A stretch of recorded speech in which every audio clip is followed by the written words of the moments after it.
Alors maintenant, on va passer au second film de la journée de ce podcast, qui est donc Toy Story 5 de Andrew Stanton. Donc Andrew Petit Stanton, changement d'ambiance. qui est un réalisateur qui a réalisé déjà des films au sein du studio, comme Finding Nemo, donc Nemo, voilà, Wall-E, et oui. Le Monde de Dory. Donc là, c'est son 4e dessin animé. Il a fait d'autres trucs pour Disney, mais en tout cas, c'est son 4e dessin animé chez Pixar.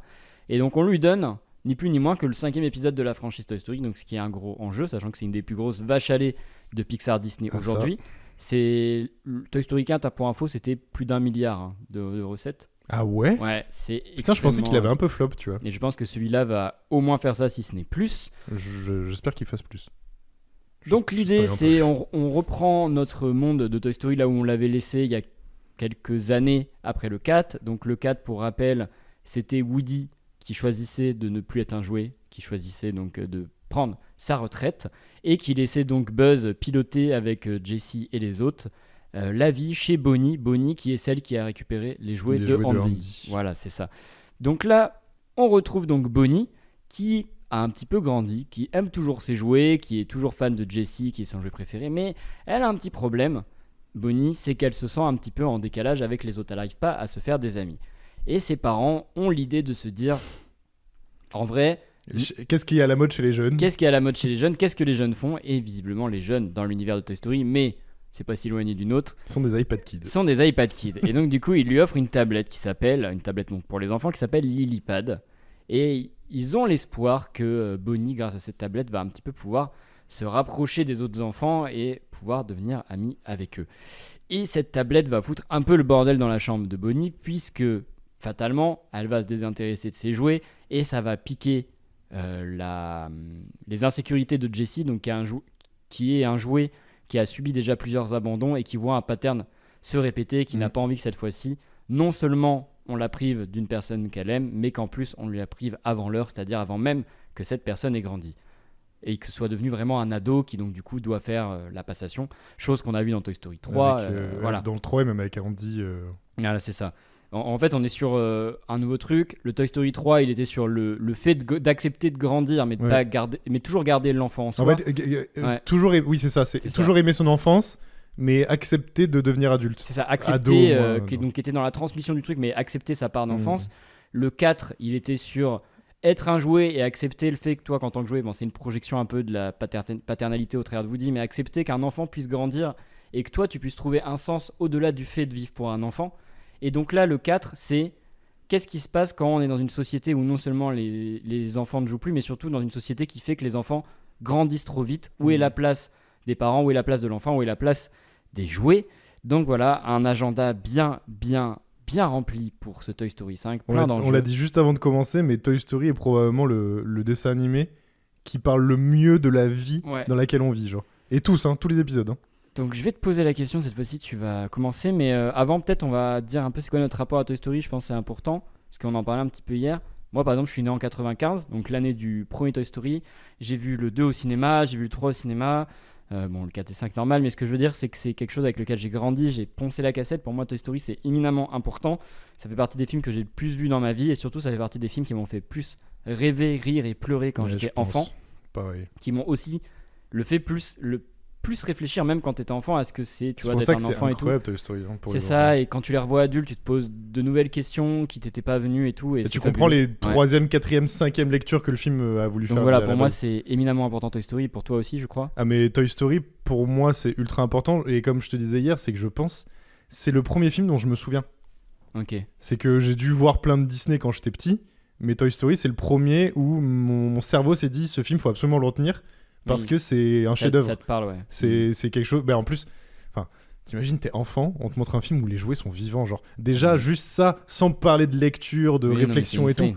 Le concept, t'es un enfant, t'as envie de péter ton crâne devant Toy Story. C'est trop bien parce que t'as l'impression que c'est ton imagination qui prend vie. Oui, mais en fait, c'est ça. Ouais. Toy Story, c'est littéralement ton imagination d'enfant qu'on met au cinéma. Donc, t'es obligé d'aimer quand t'es enfant. C'est trop bien. Et ce qu'on disait hier aussi, c'est que. C'est le meilleur concept du monde en fait. Putain, le premier il sort du coup en 96, 95. Il est beau ce film. Oui. Genre il vieillit pas tant que ça, tu le regardes encore aujourd'hui. Bon, on l'a revu il y a un an au cinéma. Oui, c'est vrai. Ensemble, c'était bien. C'était cool. Ouais. Et ça vieillit pas si mal que ça, tu vois. Même on voit beaucoup de comparatifs entre les animaux du coup du 5 et le chien de Sid. Oui. Oui, mais c'est normal, c'est 95, les gars. Bon, Même voilà. les humains. Mais bon, au-delà de l'animation, tout ça, qu'est-ce que t'en as donc pensé de ce Toy Story 5, Toy Story 5? Je me suis pris une petite claque en vrai. Une petite claque, il a dit. Je m'y attendais pas parce que moi, à la fin du 4, ils m'ont fait chialer comme une madeleine. Du coup, j'étais en mode, si vous finissez sur ça, bravo. Du coup, j'avais des a priori de c'est pas bien de jouer avec mes sentiments, de me faire pleurer et de revenir, c'est pas bien, il faut pas. Donc j'avais un peu cette petite appréhension et putain, qu'est-ce que c'était bien. Et enfin, Jessie est le putain de personnage principal. Jessie qui est le meilleur personnage de Toy Story, tout personnage confondu, même devant Woody et Buzz, j'en suis persuadé. Il y a Sifli aussi, mais bon, ça c'est à côté. Pour Donc, les spécialistes. enfin, on a putain de Jessie qui est le personnage principal, parce qu'on sait dans les films où c'est elle qui a le plus vieux background, théoriquement, Woody on sait pas trop, mais voilà. Super idée de l'avoir mis en personnage principal, elle est ultra charismatique, ça on le savait déjà, mais là en personnage principal encore plus. C'est la première fois où l'humain est un peu plus au centre du film et c'est hyper intéressant du coup de voir ça, de voir comment le studio ils ont pu écrire ça. Le film est assez touchant. Il y a un moment, je vous le redis, j'ai chialé, voilà, j'ai chialé ce matin, j'ai versé ma petite larme. Le moment sous l'arbre là, je vous spoil pas, mais putain de merde, ils m'ont chopé. Et tu vois, Toy Story, il y a toujours ce côté un peu mélancolique dans tous les films. Là, je trouve qu'ils ont poussé un peu le curseur de la mélancolie. Genre très fort à certains moments, j'étais en mode ah ouais, là, vous y êtes allé. Genre, j'imagine tous les parents, tu sais, qui vont avec leurs enfants où t'as l'enfant, il est juste émerveillé devant ça et t'as le parent à côté en mode oh les salauds. Genre vraiment, tu vois, en mode oh là. Ah ouais, c'est technique. Hein. Ouais. Donc, super. Et je m'attendais à rien, je suis pas déçu et je suis même très très étonné de ce qu'ils ont fait. Je trouve qu'il y a des super idées. Moi, je te parlais du moment où les enfants jouaient avec les jouets. Ils ont fait quelque chose où, pour vous expliquer, où en gros c'est animé en dessin animé. Enfin, c'est animé en dessin en gros. Ouais, en fait ils animent les jeux. Ils animent les jeux des enfants. Ce que j'aime moi. J'ai trouvé ça trop beau. Oui, c'est joli, mais moi ce que j'aimais bien dans les tout premiers, c'est qu'en fait tu voyais les enfants jouer. C'était stylé de voir Andy. Mais ouais, tu vois, genre, tu vois dans le 1, la première séquence où il joue avec ses jouets, c'est tout débile, où il est en mode, il y a un cow-boy et tout. Les personnages sont pas expressifs, mais c'est juste, toi tu t'imagines comme un enfant qui joue, je trouve que c'est trop bien. Mais du coup, je te disais, c'est peut-être symptomatique aussi de jeunes qui ont besoin que l'imagination soit visuelle, tu vois, je sais pas trop. Mais... Je sais pas, mais j'aime bien ta théorie de le film en mode oui, bon, les jeunes, oui, ils ont leur truc de tablette, mais le film peut leur montrer qu'en fait, on peut encore avoir de l'imagination et on peut encore s'imaginer des choses grandiloquentes alors que c'est deux poupées de chiffon, tu vois. Ouais. Après, pour parler aussi qualité visuelle, le film est trop beau.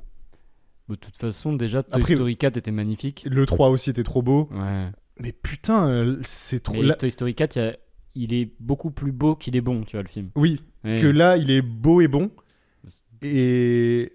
C'est mon avis. C'est son avis. Il est beau et bon et tous les trucs à la campagne, parce que du coup il y a un petit moment qui se passe à la campagne. Oh yeah. Putain, c'est beau, genre les chevaux, le cochon il est trop mignon. C'est ultra réaliste. Ouais. C'est vraiment très beau. Le cheval il est tellement bien fait, tu parles de réalisme. Il y a 2-3 trucs un peu à la con. Facilité scénaristique, les Buzz l'éclair, l'armée des Buzz l'éclair. Tout à fait. Mais c'est tellement drôle. Que merci d'avoir fait ça. Genre vraiment, l'équipage de Buzz Éclair à la Rambo, là, ça me met très très bien. Ouais, parodie de films d'action, de SF et tout. Ouais. Donc globalement, moi, je vais pas spoiler encore, mais je crois qu'il est peut-être dans mes préférés. Hein, des 5. Ah ouais, ok. Parce qu'après, on va faire une petite tier list. Ouais, il va falloir. Alors du coup, moi, je vais prendre le relais. Et en fait, moi, ma plus grosse appréhension avec Toy Story 5, c'était un peu la même que j'avais avec le 4. C'est qu'en fait, je trouve que la trilogie 1, 2, 3 se terminé de façon si parfaite que je comprenais pas l'intérêt de revenir et de refaire des choses autour. Le 4 est un film qui est bien évidemment moins bon que les 3 autres, mais qui a le mérite. Et ça m'avait désarçonné de me dire ah, ok, c'est pas que une suite. Ils ont vraiment quelque chose à raconter qui était de dire vous voyez ce personnage de Woody, on n'a jamais bouclé la boucle avec lui et surtout on a envie de raconter quelque chose en filigrane qui est qu'est-ce que fait un parent quand son enfant grandit et qu'est-ce qu'on fait après et tout, et cette idée de Woody qui était en fait mais moi j'ai pas envie de rester avec Bonnie, j'ai eu Andy a grandi, et ben maintenant je vais faire ma vie et donc là on prend un autre personnage sur lequel on n'a jamais fini la boucle, parce que tu vois par exemple Buzz, je considère que sa boucle a été bouclée dans le 2, dans le 3, tu vois. Buzz est un personnage et en vrai Buzz est quand même très secondaire du coup quand tu remets tous les films bout à bout. Buzz il est très accessoire Bah, limite, c'est dans le 1 qu'on. Bah oui, avec Buzz, mais en vrai, tu oui, vois. sa boucle, C'est c'est ça. le 1 à lui. Hein. Ouais, voilà, Buzz, c'est déjà un personnage qui a été évacué et il est très bien où il Buzz, est. c'est plus qu'est-ce que c'est d'être un jouet. Et c'est pour ça qu'aujourd'hui, Buzz est quasi un personnage fonction dans tous les derniers Toy Story. Et qu'est-ce qu'il est drôle dans le 5 par contre. Oui, Ils ont fait un personnage super toujours drôle. Et du coup, j'aime bien l'idée de faire, bah vas-y, on prend ce 5 et on fait, on le base autour de Jessie. Et on voit ce qu'on peut faire de ce personnage qui, effectivement, a vécu un abandon, un deuxième avec Andy, même si c'est pas vraiment un abandon, c'est une passation, et se retrouve aujourd'hui à une troisième génération d'enfants, une troisième génération de jouets, noyés au milieu d'une menace qui est la technologie. Voilà. Donc ça, je trouve ça intéressant. Après, j'ai des réticences et je te disais, je trouve que le film, il porte pas ses couilles, dans le sens où, quitte à faire un film sur Jessie, je ne vois pas ce que Woody fout là, en fait. Oui, Moi, ça je suis d'accord. Alors j'adore Woody, je trouve que les vannes autour de sa calvitie, c'est énormissime. Le moment où il arrive, la calvitie et le bide. Ouais, le mode Grody là, c'est trop bien. Mais en fait, ça c'est super drôle parce que je pense qu'aujourd'hui on a tous accepté que Woody, tu vois, c'est un truc un peu dépassé, ça a grandi et tout. Enfin, on rigole de ça, mais je trouve ça un peu con parce qu'en fait le personnage il arrive juste parce qu'il faut cocher une case et qu'il n'y aura pas un Toy Story sans Woody, il n'y aura pas un Toy Story sans la voix. Et surtout, ce qu'on disait, c'est que ce qu'on nous montre dans le film, c'est que Woody du coup est resté dans le lieu du 4, là, l'espèce de petit village là. Ouais. Et il aide les jouets. C'est ça. Et limite, il y a un spin-off à faire sur Woody. Faites la bergère et Woody. C'est ça. En mode duo de choc qui aide tout le monde parce que la bergère, on la voit 3 fois dans le film. Ouais. C'est le personnage le plus badass du film et pourtant il y a Jessie. C'est toujours cool, ouais. La bergère est trop cool. Mais ouais, donc faites un spin-off sur Woody et la bergère. C'est ça. Et déjà, ouais, ça, il y a ce truc qui me gêne, c'est en mode vous avez fait un 4 où la fin est super, où Woody disparaît et là vous me le ramenez juste pour qu'il serve stricto sensu à pas grand chose. Du coup, je suis en mode j'ai pleuré pour rien là. Ouais, vous m'avez fait chialer sur le 4 pour rien. Donc ça, tu vois, déjà ça me gêne un peu. Par contre, tu vois, ça me gêne aussi un peu l'intrigue des Buzz parce qu'en fait, au-delà du fait que c'est très drôle, ça traduit quand même le fait que c'est un film qui est cousu de fil blanc et qui est un peu grossier dans la manière dont il est narré, écrit et tout. Et je trouve que c'est indigne un peu de Toy Story en général, qui a toujours été super smart dans la manière d'écrire ses films. Le 3, putain. Bah, le 3, même le 2. Mais je trouve que le 3, il est vraiment brillant dans son écriture. Je suis d'accord, le 3, il est plein de surprises et tout. La première fois que tu le vois, ça te fait un truc. Et là, du coup, j'ai trouvé ça un peu simple. En fait, c'est un Toy Story qui, du coup, est un peu dans la veine du 4, qui est ok, les gars, on a fait notre chef-d'œuvre 1, 2, 3. Maintenant, c'est du bonus où on s'intéresse à X ou tel perso et on va conclure son arc et on brode un truc autour toujours de ce concept et on essaie de ramener des notions. Mais du coup, ça percute moins. Par contre, en revanche, je les attendais au tournant sur l'idée de la technologie, sur l'idée de. Oui. Et j'ai eu un peu peur qu'on ait un film de boomer. Ouais. Voilà, c'est ça. J'avais peur de ça aussi. Ouais. Parce qu'après, moi, je pense que je suis un peu un boomer en soi sur la question, parce que moi, je suis quelqu'un donc, qui est né en 95, qui n'a pas grandi avec un smartphone, qui a eu un ordinateur, sur lequel je me suis extrêmement bousillé la vie aussi, on va pas se mentir. Et tu continues. Et je continue, je me suis bousillé, tu vois, sur les consoles de jeux, machin et tout. Donc la technologie est pas étrangère à mon enfance. Mais on n'a pas, nous on n'est pas de la génération. On n'est pas de la génération portable à l'école. Voilà. Moi j'ai eu un portable, un dumb phone, tu vois, j'avais 11 ans. Ouais, pareil, j'avais un dumb phone au collège. Juste à appeler ma mère quand j'étais à 3 km en vélo et qu'elle voulait que j'aille manger, tu vois. Et du coup, je suis un peu dans ce truc de moi je sais pas aujourd'hui comment un gosse a évolué avec la technologie et je trouve que le film il en parle vachement bien parce qu'en fait il te fait pas passer la technologie pour un truc qui est horrible, il te fait passer la technologie pour un truc qui peut non seulement être utile, pour un truc qui a multiples facettes. Et ça c'est incarné par en fait toute une génération de jouets où tu te rends compte que aujourd'hui il y a les tablettes avec de l'IA, mais hier il y avait des trucs à pile et avant il y avait trop bien qu'ils aient fait ça. Et ça c'est cool, tu vois. Ça bravo. Et en fait ça te montre que non seulement on peut pas fuir son temps, mais aussi qu'il y a du bon dans tout, parce que tu vois, le personnage de Lillipad, c'est pas un méchant. Non, c'est quelqu'un qui veut bien faire. C'est ça, c'est quelqu'un qui veut bien faire et qui fait avec ce pourquoi on l'a designé. Et c'est surtout qu'en fait, elle est méchante parce que pour elle, elle pense que les enfants maintenant n'ont plus besoin de jouer. C'est ça. Mais c'est parce qu'elle le pense par rapport à la façon dont elle est programmée. Et dont les enfants interagissent. C'est ça. Et je trouve que c'est un film, par contre, qui a. Voilà, qu'on disait, il a des couilles, c'est de se dire, pour la première fois dans Toy Story, on va mettre un humain vraiment au centre de l'histoire, même quasi 2-3 heures. En fait, c'est un film qui est autant sur Jessie que sur Bonnie et par extension les autres enfants. Même les adultes qui prennent une place assez importante. Oui, qu'on voit beaucoup plus. En fait, les jouets sont quasi subsidiaires. D'ailleurs, on sent que c'est un peu un problème où tu as ce côté, bon, il y a Buzz, Woody, Jessie, pile poil. Et les autres jouets, on sait pas trop quoi en faire. Ils sont là de temps en temps pour une vanne, 2-3 séquences de jeu. Mais on est un peu... c'est comme dans le 4 en fait. En mode, on sait pas trop quoi en faire. Donc on les fout en hors-champ et puis on verra bien dans une boîte par-ci par-là. C'est vrai qu'on voit pas assez Rex, je dois l'avouer. Rex, tu vois, on voit pas mais cochon, Rex, patate. ça me fait du mal quand on le voit pas. Oui, mais tu vois, c'est parce que du coup, ils ont eu les balls de faire autre chose mais c'est super. Et c'est intéressant. Et moi, j'aime bien comment ils gèrent la technologie, le fait de... En fait, on peut concilier les deux, il faut juste le faire bien. C'est pas antinomique, c'est juste on peut pas se noyer là-dedans aussi. C'est marrant comment ça montre aussi la méchanceté des enfants, la méchanceté qu'on peut avoir avec ces outils, mais aussi le côté positif, parce qu'en fait, tu vois, si cet outil n'existait pas, à la fin, elle trouverait pas ce qui va sûrement devenir sa meilleure pote et la fille avec qui elle va se marier, parce que je sens une vibe lesbienne très très forte entre les deux. Je pense que c'est l'intention qu'ils veulent faire, même si c'est des enfants. Je pense que s'il y a un Toy Story 8, sont en couple, on voit les enfants de Blaze et... je sais pas pourquoi, il y a un truc où je suis en mode vous êtes faits l'un pour l'autre, les deux. Oui, même si c'est des enfants, il y a la vibe. Ou en minima, vous serez des besties, quoi. Ouais. Mais j'aime bien comment ils le font. Et tu vois, ça les a rapprochés autant qu'elle, ça l'a éloigné d'autres. Et j'aime bien ce qu'ils font avec le personnage enfin de Jessie. Je trouve que c'est trop smart. C'est le meilleur personnage depuis le début, en fait. Tout à fait. Depuis qu'elle arrive dans le 2, tu sais que c'est le meilleur personnage. Donc ce personnage qui a toujours eu un problème, non seulement avec l'abandon, mais avec le fait d'être un jouet, enfin en tout cas d'être fixé à une personne. Et là, elle a jamais fait vraiment le deuil, donc du coup de sa première propriétaire qui était Emily. On se souvient tous dans le 2 de la chanson où elle explique qu'elle a été abandonnée, ça brise le cœur. Surtout que dans le 2, il y a le papy avec elle, qui est aussi un ancien jouet et tout. Et lui, c'est un jouet qui a choisi qui serait un jouet de collection. Oui, mais du coup, il y a ce truc de... pour lui, elle est censée être un jouet de collection. Donc dans le 2, elle sait pas où elle oscille entre le deuil, la collection et tout. Le personnage de Jessie est le plus profond de toute la saga, vraiment. Je pense aussi d'une certaine manière avec Woody. Et là, en fait, c'est trop smart parce qu'ils la font revenir non seulement sur les lieux de... en fait, elle retourne là où elle a été un jouet pour la première fois. En même temps qu'elle se confronte à qu'est-ce que je vais être comme jouet plus tard, et en fait elle est un peu, tu vois, entre le je reviens dans mon passé, et ça lui fait du mal, elle, parce qu'elle a jamais fait le deuil de ça, et j'essaie d'imaginer mon futur. Et moi il y a plein de moments où je me suis dit et après bon voilà, ils m'ont donné satisfaction. En fait quand elle retourne sur le ranch, dans le ranch où elle a enfin je vais pas dire grandi, mais où elle a été jouée, je me suis dit waouh, on va revoir Emily.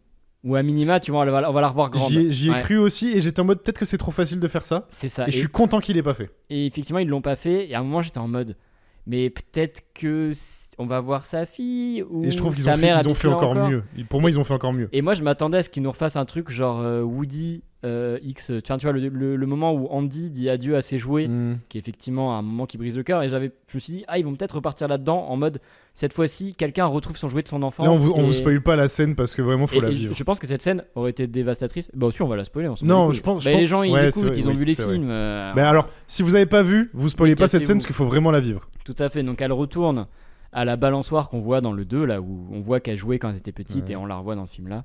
Et il y a un truc qui dit genre, Jessie était là. Et Jessie, elle se dit, mais moi, de mon temps, il n'y a jamais eu ce truc-là. Et elle voit au sol une boîte en plastique. En tout cas, elle sent qu'il y a quelque chose. On l'aide à la déterrer, elle l'ouvre, et là elle voit une photo et elle se dit mais en fait j'étais pas là à ce moment-là. C'est pas les affaires de ma Emily, tu vois. Elle est en mode qu'est-ce que c'est que ça? Et en fait elle se rend compte que c'est des affaires qui appartenaient à la fille d'Emily et qu'Emily a appelé sa fille Jessie. Oh là là, putain, horrible. Horrible de vivre ça au cinéma. Je suis en mode oh les salauds, ils m'ont eu. Ouais, moi aussi j'ai lâché ma petite larme. Et là tu vois, autant le 4 c'était sur l'acceptation de en fait tu peux être autre chose qu'un jouet, autre chose qu'un parent, tout ça. Et celui-là, c'est un peu le truc de tu vois, Jessie, t'as été là pour Emily, t'as toujours pensé que ça ne comptait pas, mais en fait ça a compté plus que tu le pensais. Et tu vois, là encore. C'est pas parce que t'es plus dans sa vie actuellement que t'es pas potentiellement une des choses les plus importantes de sa vie. Et si ce n'est la plus importante. Et en vrai, c'est terrifiant comment ça résonne, je pense, un peu en chacun de nous, tu vois. Mais surtout que là, en fait, comme on l'a dit, c'est Toy Story, c'est. Tu vois, on parlait de Spielberg la semaine dernière qui utilise les aliens pour te montrer l'humanité. Toy Story, c'est utiliser les jouets pour te montrer l'humanité. Et là, c'est ce moment-là sur le deuil. Même moi qui ai des façons... Enfin, on a tous des façons de faire son deuil différemment, de l'accepter, de pas l'accepter, de machin. Je pense que ce truc est tellement universel de penser que t'es plus dans la vie de certaines personnes, mais en fait, tout le monde a toujours une part dans la vie de quelqu'un d'autre. En bien ou en mal, là pour le coup c'est pour le bien. Et des fois tu ne l'imagines pas, mais t'es plus que le bien, c'est que t'es dans un noyau ultra central sans le savoir, tu vois. Puis même en fait, c'est l'idée de se dire, ça se trouve, toi t'as l'impression que t'es plus dans le quotidien de la personne, mais en fait elle a toujours été présente dans son quotidien. Et là c'est encore pire, c'est qu'en fait tu es le quotidien encore de la personne. C'est ça, je pense qu'elle a jamais eu le droit à cette closure parce qu'elle a, en un sens, Andy, Woody et tout n'auraient pas dû avoir cette closure parce qu'à la base ils étaient censés être jetés et c'est juste qu'ils sont revenus pour l'avoir cette closure et ils ont réussi à l'avoir, mais tu vois en fait c'est juste l'idée que y a plein de gens, on parle pas forcément de jouer mais on parle dans la vraie vie, qui n'ont pas ce moment où ils arrivent à être à la fin du truc et à le verbaliser et juste ça se finit et ils en sauront pas plus. Et là, elle a réussi à avoir sa closure et c'est super. La scène est fantastique. Là, je vais être honnête, je sais qu'il y a un 6 et un 7 qui sont déjà prévus. Je ne sais pas ce qu'on raconte après ça. Parce qu'en fait, j'ai l'impression qu'ils vont tellement loin dans le côté méta, tu vois, où on sort des jouets. Ils y vont beaucoup là. Ouais, on parle de la parentalité. Après, vraiment, moi j'ai hâte parce que à chaque fois que j'ai peur d'être déçu avec Toy Story, ils arrivent à m'attraper sur un truc. C'est ça, mais quand même. Mais au bout d'un moment, il va falloir. Toi, tu dis j'ai pris une claque. Moi, je reste quand même en mode j'ai vu un spin-off cool. Ouais, je vois ce que tu veux dire. J'ai vu un truc qui est en marge des 3 films qui sont excellents ouais, je vois. Et qui est quand même beaucoup plus faible que les exigences de Toy Story et à minima les exigences de Pixar ces dernières années qui sont quand même bien en baisse. Je sais pas si vous avez vu Jumper cette année, c'est quand même. Putain, faut que je le vois, il me donne trop envie. Bah, peut-être. Il est sympa, mais. Il y a un sous-texte politique qui me tend un peu, voilà.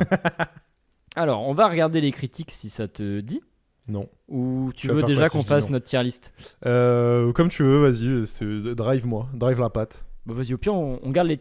Non, on fait la tier list tout de suite. Vas-y. Ok, donc, avec Tom, on s'est dit, ça serait intéressant, puisque Toy Story 5 est sorti, de faire chacun notre tier list des Toy Story, parce que je pense qu'on n'a pas vraiment la même, et pourquoi? On va le faire très brièvement. Donc vas-y, mon petit Tom, je te laisse le choix. Vas-y, je la fais en entier. Ouais, fais-le en entier. Alors, partant de la fin, s'il te plaît. Oui, bah bien sûr. Le moins bon, c'est le 4. Alors, quand on les classe, mais ça veut pas dire qu'ils sont mauvais, parce qu'en vrai, même le 4 est bon. Moi, je le trouve pas. Donc, non, mais pour moi, il n'y a pas un Toy Story mauvais. Voilà, c'est ça. Donc, je dirais 4, 2. Ouh. Ouais, je mets les pieds dans le plat. Oh, waouh. Le 2 a longtemps été mon préféré, mais je crois que j'ai... Non. Vas-y, développe. Je t'en supplie. Bah attends, je refais vite fait. 4, 3. Tu m'as dit 2. Ouais, non mais en fait c'est le 3. 4. Il a changé. Ouais.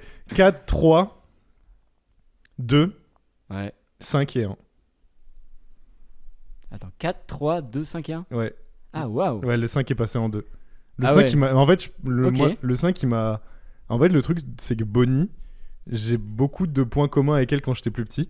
Ouais. Et donc je pense que ça m'a quand même pas mal touché personnellement. Pas sur le côté très introverti qu'elle avait, mais sur le côté d'être un peu en marge des autres enfants sur certains trucs. Ouais, je vois. Et donc du coup, le film m'a beaucoup touché. Donc il est monté très très haut par le personnage de Bonnie. Ouais. Et par Jessie qui... Bon bah merci Jessie d'exister.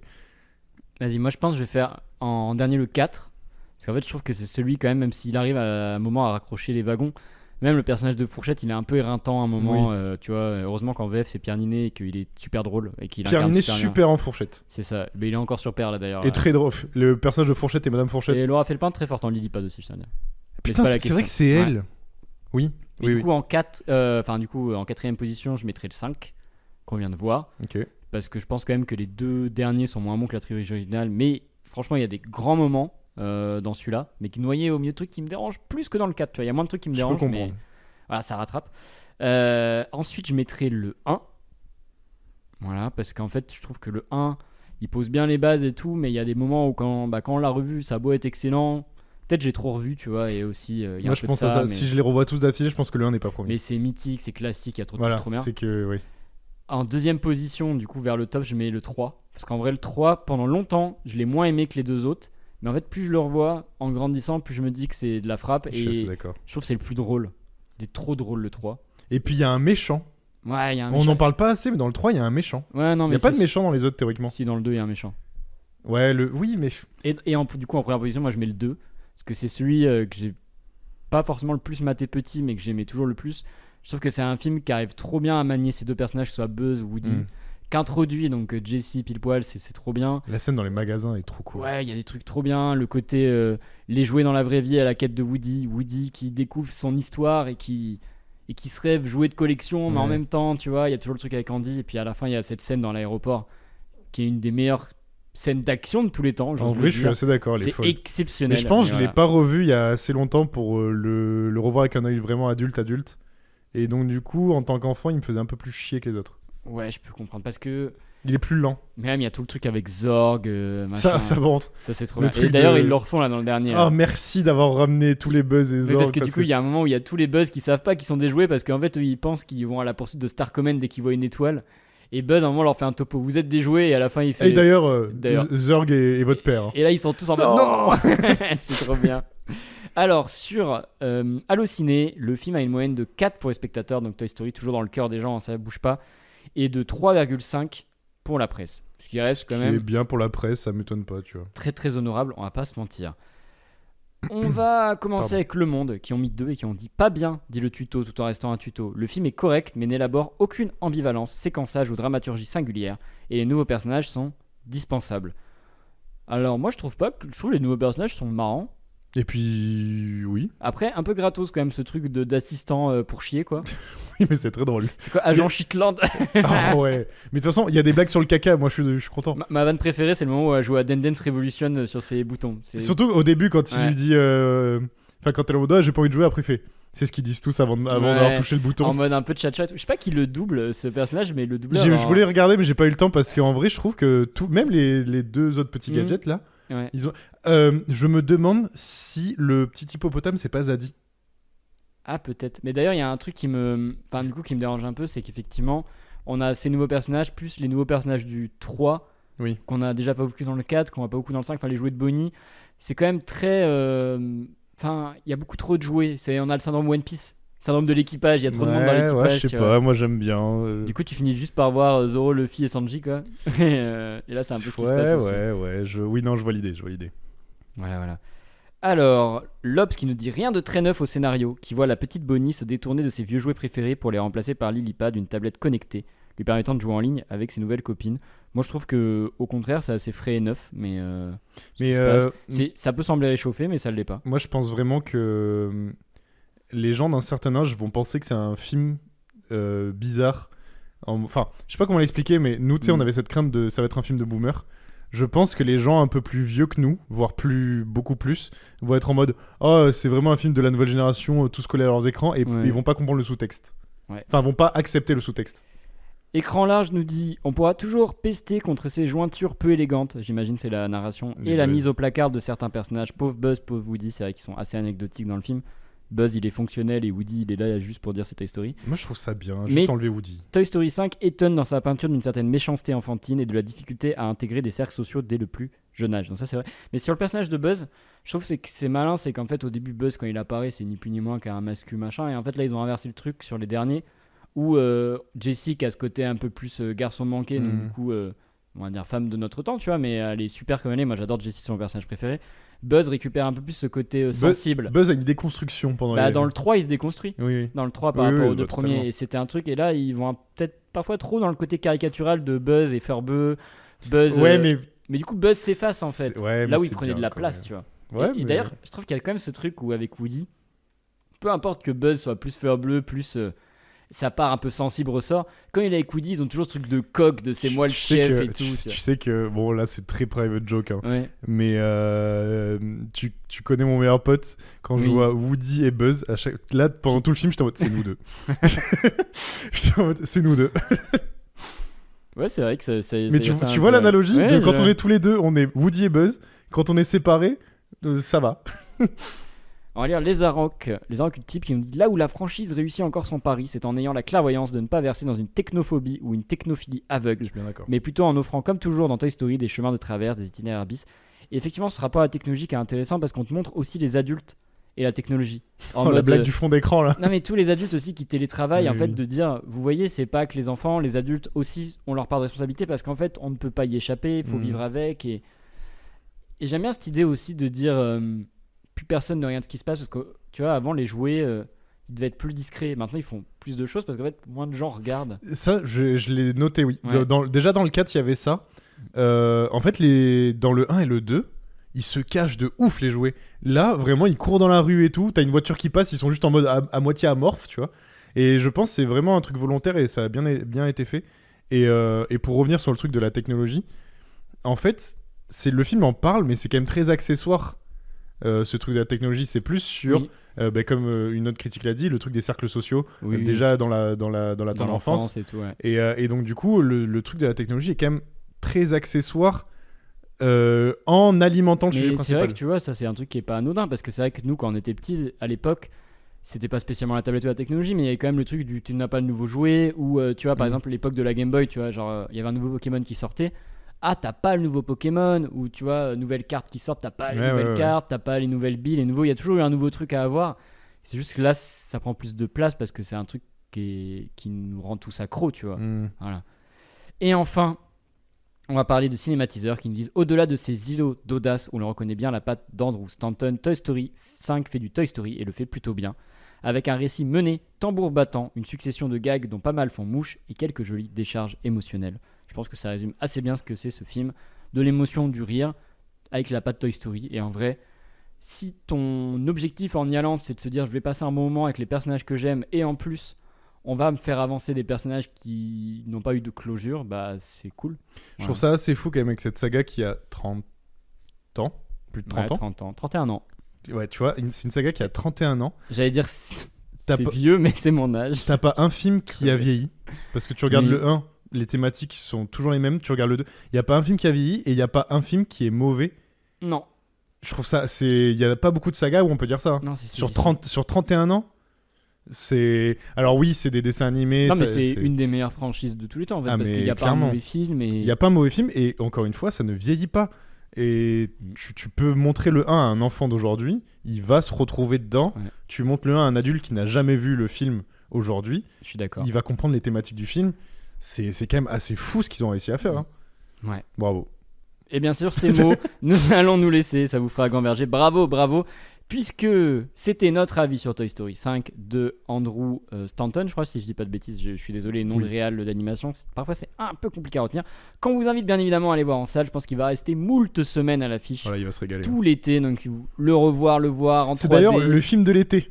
Ouais. Parce qu'on a vu une bande-annonce de La Patte Patrouille. La Patte Patrouille. Qui disait le film familial de l'été. Bon, les gars, c'est ambitieux quand il y a Toy Story qui sort le même été. Ouais. Et les mignons. Et les mignons, j'avoue que la concurrence. Un peu ambitieux. La concurrence est rude. Mais bon, en tout cas, l'After Hour, c'est fini pour aujourd'hui. C'était notre épisode le plus long à date, puisqu'on dépasse l'heure. Donc là, c'est After Hours. Il n'y a pas l'épisode de Noël qui a duré plus longtemps ? Non, pas du tout. Ah ouais ? Là, on est à 1 heure. Là, enfin, l'épisode bilan, pardon. Ah oui, mais c'est. Ouais, c'est bilan. Mais là, on dépasse. Voilà. Là... Ah, mais il y a 2 films dans lesquels on voulait beaucoup parler, quoi. C'est ça, on avait des choses à dire et c'est pas une mauvaise chose. Oh non. Et pour une fois, on a aimé tous les deux films de la semaine, ce qui est pas mal. Et puis, c'est cool aussi de parler de plusieurs films parce que parfois, on fait l'impasse sur des sorties. Il y a plein de films dont on n'a pas parlé ici. Je pense genre à Send-Help de Sam Raimi, tu vois, le Park Chan-wook, on l'a pas traité. Enfin, c'est cool, ça permet de parler de films qu'on n'a pas fait. Enfin, le Park Chan-wook et Send-Help, je les ai fait, mais dans un épisode hors série où j'étais tout seul. Où j'avais fait une volée de films. Oui. Pendant que t'étais en train de te vider sur tes toilettes, je pense. Bah super. Je crois que c'était ça. Hein. De toute façon, dans le doute, c'est probablement ça. C'est surtout ça. Bon, en tout cas. Il est où Tom ? Oh, il a sûrement la chiasse. Si vous voulez nous soutenir avant qu'on se quitte, n'oubliez pas, on est sur les réseaux sociaux @l'afterhourpod sur Instagram, TikTok. Vous pouvez vous abonner sur YouTube, un petit pouce, un commentaire, 5 étoiles sur les plateformes de streaming, podcast, Apple et Spotify. Oui. Et pour le reste, on vous dit tout simplement à la semaine prochaine pour cette fois-ci peut-être un retour à un programme un petit peu plus régulier, donc le retour de la musique. J'ai pas regardé ce qu'il y avait, donc sûrement. C'est pas grave, on est détente ou quoi ? On est quoi ? On est détente. Oui. En plus, c'est la Coupe du Monde, là, on a... Voilà. On n'a pas le temps, on regarde les matchs. On n'a pas le temps, on regarde les matchs, nous, et puis il fait 40 degrés, on n'en peut plus, voilà, donc c'est pour ça, on vous dit des bisous et à la semaine prochaine. Salut.